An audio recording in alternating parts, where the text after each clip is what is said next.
दोस्तों नमस्कार, मैं हूं आपका अपना हरिकेश द्विवेदी और आप देख रहे हैं HKD वर्ल्ड। कुछ ही चंद महीने बचे हैं और मध्य प्रदेश में चुनावी बिगुल बजने वाला है। उससे पहले पार्टियां अपनी अपनी तैयारी गोपनीय रूप से कर रही हैं, लेकिन भारतीय जनता पार्टी ने 39 सीटों पर अपने कैंडिडेट के नाम जो है वो जगजाहिर कर दिए। कहा जा रहा है कि ये बेहद ही हौसले का काम रहा भारतीय जनता पार्टी के लिए।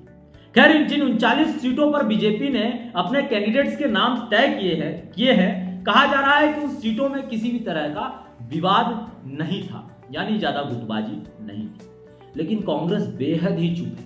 कांग्रेस इस चुनाव को बेहद जिम्मेदारी से, बेहद संजीदा तरीके से लेना चाहती है। कांग्रेस गोपनीय तैयारियां कर रही है।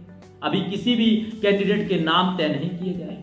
लेकिन अगर हम थोड़ा सा अलग हट करके धार विधानसभा की ओर अपना ध्यान केंद्रित करें तो यहां कांग्रेस में कुछ अलग ही खिचड़ी पक रही है। दो गुट हैं, कुलदीप सिंह बुंदेला गुट और बाल मुकुंद सिंह गौतम गुट। गौतम बंधुओं को और उनके दोस्तों को जो है जिस तरह से कोर्ट ने फैसला सुनाया, उन्हें सजा हुई, जेल हुई, तो कहा जाने लगा कि भैया अब गौतम परिवार की राजनीति का दी एंड होने वाला है।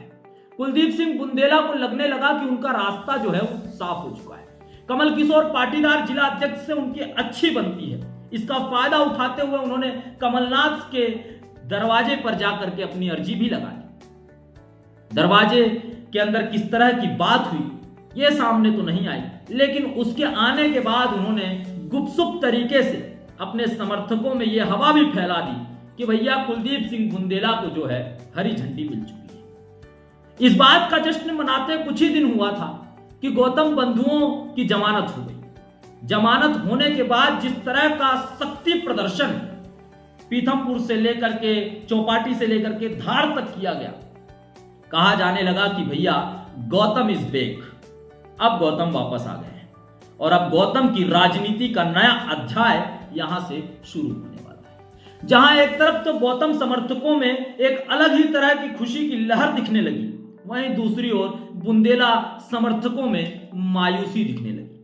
बुंदेला समर्थकों में मायूसी दिखना यानी सीधी सी बात है कि कुलदीप सिंह बुंदेला का भी मायूस होना। लेकिन हवा अभी भी बरकरार है।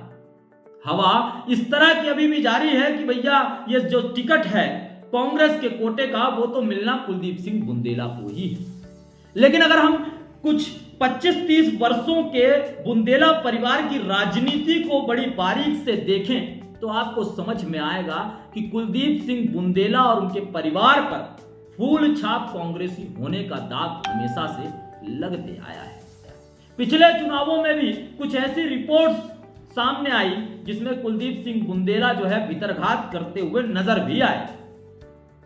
अब ये सारी चीजें क्या हैं, क्यों हैं, कैसे हैं, यह तय करना तो पार्टी का काम है।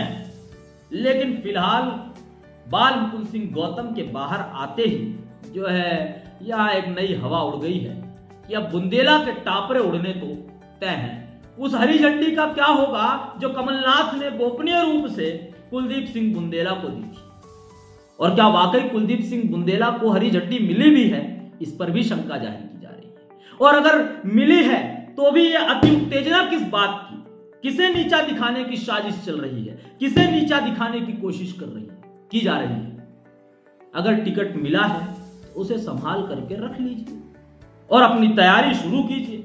लेकिन इस तरह की हवा हो हल्ला फैला करके कहीं ना कहीं अपना पक्ष जो है वो कमजोर ही किया जा रहा है। कायदे से तो अगर टिकट मिला है या हरी झंडी मिली है तो उसका यह हिसाब होता है कि अपने पार्टी के जो गुटबाजी वाले लोग हैं, जो दूसरा गुट है, उन्हें मनाया जाए और चुनाव की तैयारियां शुरू की जाए।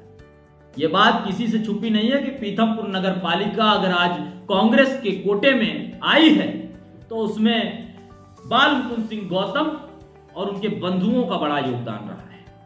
दूसरी तरफ एक और बेहद गंभीर बात है कि बाल मुकुंद सिंह गौतम कोई कमजोर नेता नहीं है।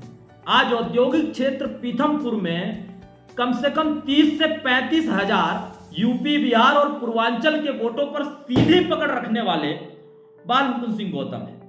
और अगर कुलदीप सिंह बुंदेला को टिकट मिलता भी है तो उन्हें इस चुनाव को जीतने के लिए बाल मुकुंद सिंह गौतम की मदद तो लगी, लेकिन यह गुटबाजी किसी भी तरह से मदद का आगाज तो भैया नहीं कर रही है। दूसरी ओर अगर देखें तो इन दिनों जो है पीथमपुर से एक अलग ही आवाज उठ रही है।